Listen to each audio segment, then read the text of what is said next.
Assalamualaikum warahmatullahi wabarakatuh. Di sini saya akan menceritakan Sirah Nabawiyah. Tahukah kalian jika Nabi sejak umur 6 tahun tinggal bersama kakeknya Abdul Muthalib? Beliau dari dulu senantiasa ikut kakeknya bermajelis untuk memecahkan masalah di Mekah. Di tempat bermajelis ada satu tempat duduk yang dilarang orang duduk di sana kecuali Abdul Muthalib.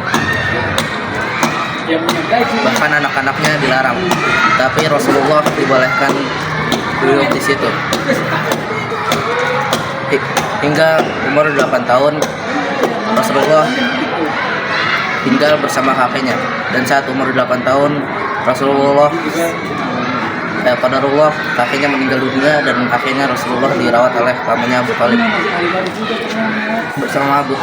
Bersama pamannya Abu Thalib, dia bekerja sebagai pengembala kambing sampai umur 21 tahun.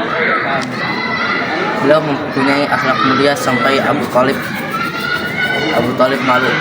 Pernah suatu hari saat istri Abu Thalib menghidangkan makanan, anak-anak Abu Thalib berebut, tapi Rasulullah hanya diam di pojok rumahnya dan berkata, "Saya akan memakan sisanya saja." Di situ Abu Thalib malu dan menyuruh istrinya untuk menyisakan makanan untuk Rasulullah. Saat itu pernah Abu Thalib mengajak Rasulullah untuk pergi berdagang ke Syam. Dalam perjalanan beliau menjumpai seorang pendeta bernama Bakhirah. Di desanya selalu melihat kafilah-kafilah dari Mekah, karena dari kitab sucinya dia mengetahui bahwa akan ada nabi terakhir dari Mekah. Saat melihat kafilah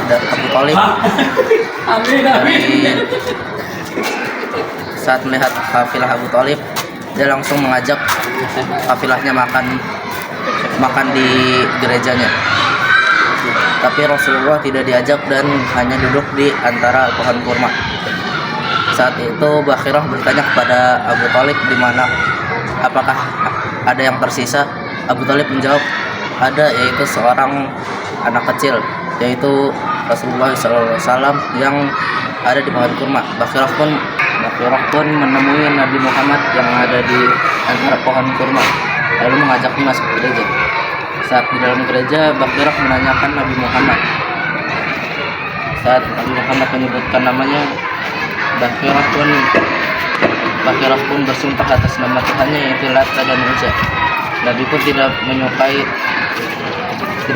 sumpah tersebut, dan Bakhirah meminta izin untuk mengecek punggungnya, karena setiap Nabi tanda-tandanya di punggungnya ada segumpal daging.